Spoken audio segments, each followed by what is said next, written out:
degan uba way diirisadeen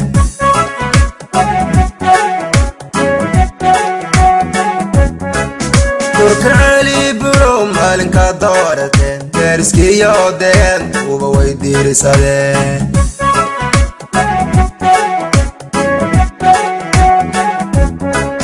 deeqsinimaanayn dad mawaadi kale dumarkiyo caruurtii daryeel bay yeeleen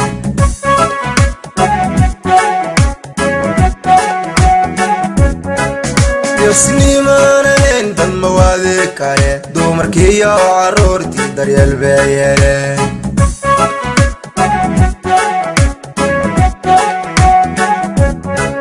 kunta shacabka cali baa u daacado dugsiyada waxbarashana deeq buu ka dhigi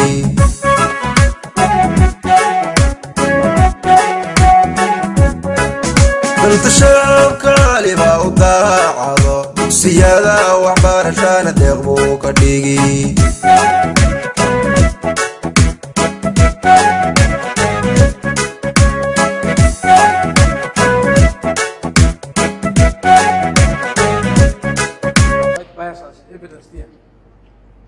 I think through your administration, in future probably, you are going to look to that. But one thing I can assure you that we have now inducted this group and they are properly and very much ready to work at the sub-counties.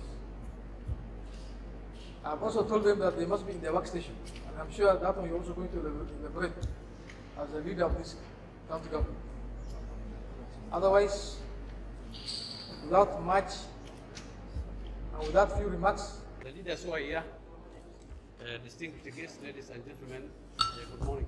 Assalamu alaikum. I'm happy to join you today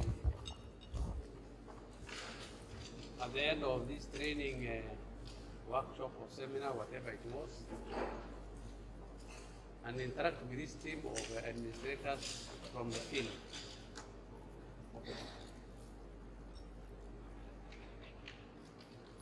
We are now, as a county, 1 year old in office, and we have spent that year putting in place the various structures of this government, which is expected to serve the people of this county. And as administrators, you play a very important role at the grassroots. As a service delivery organization or government, ours is to reach every corner of this county. Unfortunately, we are very heavy at the county level in the headquarters here, and we are very thin in the field. But as young men and women who have been appointed to serve in the field, you have a very, very important role, because administration and the government coordination is a major component of any government. So this cadre is expected to play a very, very vital role in our management of this county.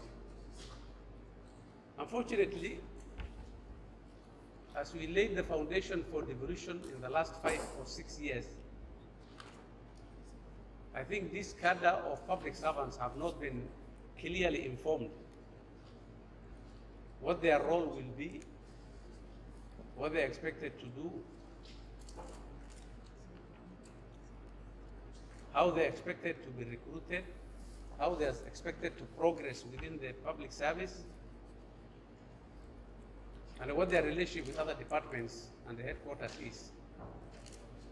Ideally, there should have been a scheme which clearly points out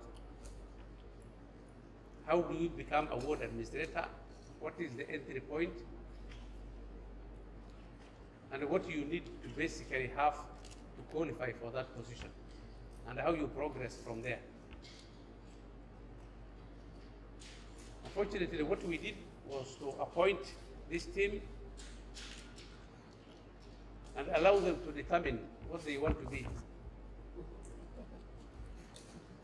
So I think the first thing we did was to imitate. Adopt some flashy names, either you are a DO or a DC. You even adopted the uniform of the national administration.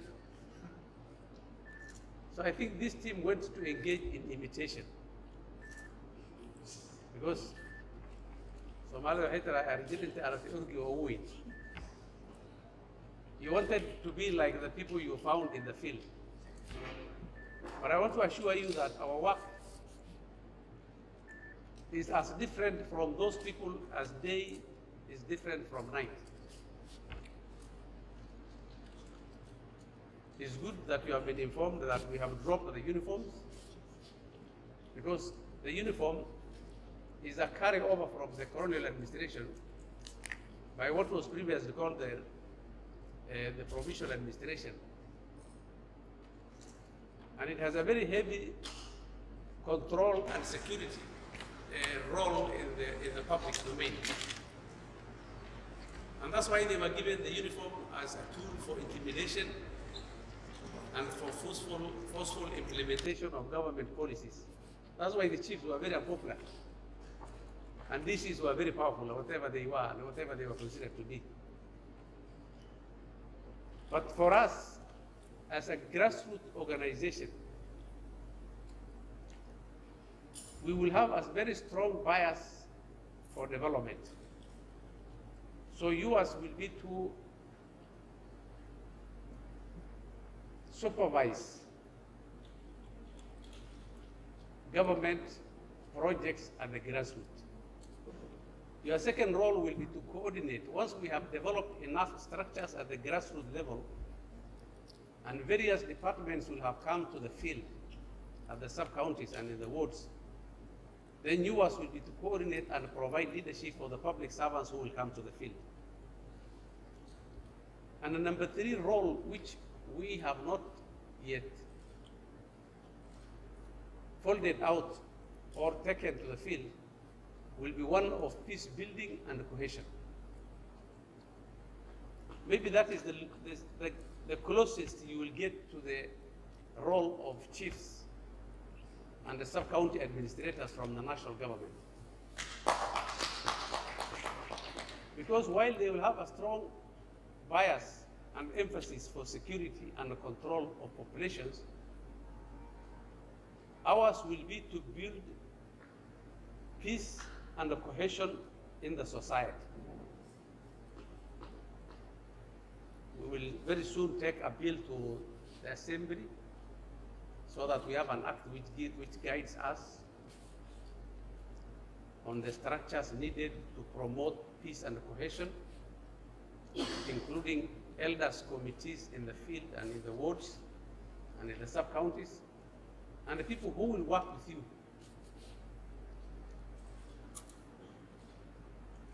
The other role which you will have is to promote government policies and programs. Like, if we want to inform our policies, our decisions, our programs, and what we have, it will be your duty to go and inform the public through your interaction, either public baraza, or town hall meetings, or community meetings. It will be a role to go and inform the people what the center and the county government is doing. You will realize that to carry out these functions of development supervision, county government coordination, peace building and cohesion, and then the spread or the explanation to the public of our policies and programs will require a lot of skills, knowledge, understanding,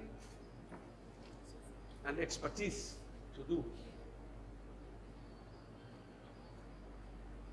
Unfortunately, my observations in the last 1 year is some of you are still jokers.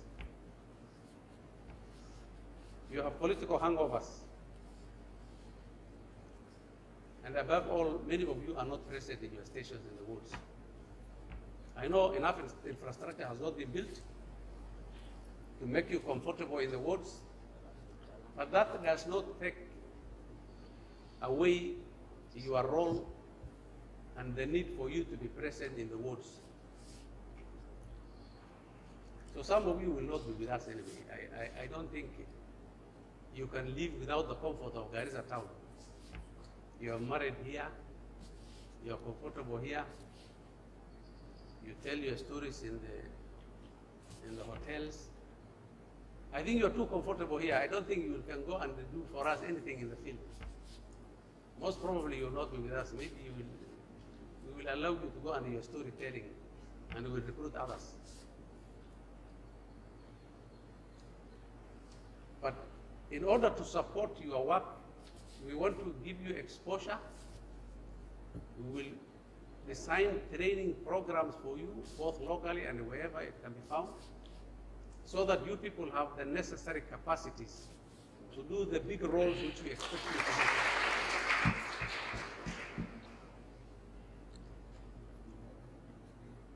But before we reach there, you need to undergo a very serious attitude change. One of understanding your work and thinking all the time about how you could do, even with limited skills and understanding and without the training, how you could do that job. Of course, it will be our part, our responsibility to explain to you what our expectations from you is. You are hearing the caution from the politicians, the MCS, because I'm aware many ward administrators think that the biggest achievement they can get is to become an MCA next time. I mean, we have absolutely no relationship with these people. You are not in competition in the field for the attention, the loyalty, or the organization at the grassroots level. In fact, your work should be complementary. And as they spend their time passing legislation and doing things here, you are the one on the grassroots. If you spend your time to undermine and promote yourself, then you have completely misunderstood what your role is and what your work is. If we hear that any ward administrator or sub-county administrator is remotely imagining or putting any effort to promote him or herself politically, you will have lost your job. You will no longer work for us. Because that's not our work. If you have been a former politician and you have been given a job either at the ward or the sub-county, then it is the time to forget about that past. And if you have any political intentions, then you come to us and you say, I am sorry, please give me a job related to politics so that I can politic.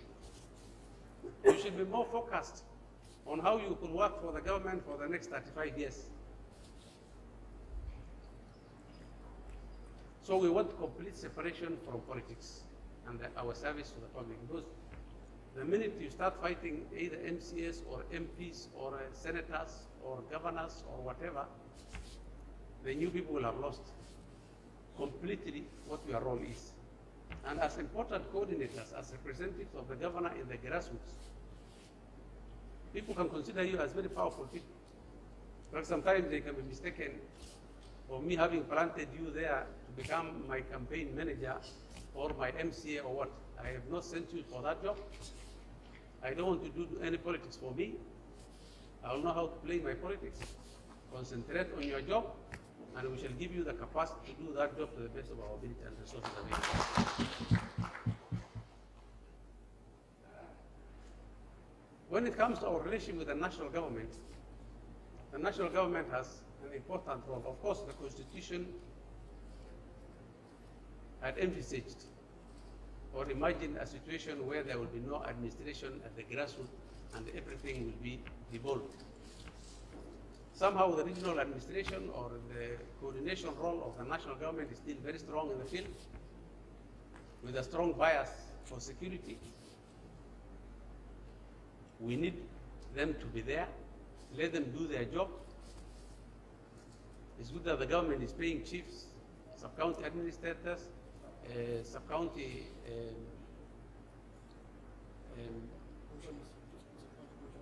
commissioners, and is using national resources to pay them while they do a job for us. So we need them, you work with them. Compare notes. When it comes to supervision, we will expect the sub-county administrators at the end of every year, starting this December, to give us appraisal reports on the performance of the ward administrators. Of course, the chief officer will also be able to assess the performance of the sub-county administrators themselves, so that there is a clear record and a history of what you are. The most unfortunate thing which has happened is something called the parachuting in the public service. It means that all of you were appointed to the most senior position, what a ward administrator can be, what a sub-county administrator should be. The tragedy of that decision is you are going to remain in the same job group for the next 30 years. Ideally, somebody should have started somewhere, maybe get enough training, experience, and then maybe there's a scheme which will determine how you progress from point A to point B. If you do a good job, you are promoted. If you don't do, you stagnate. But now all of you have started from the most senior position which somebody can hold for the positions for which you are employed.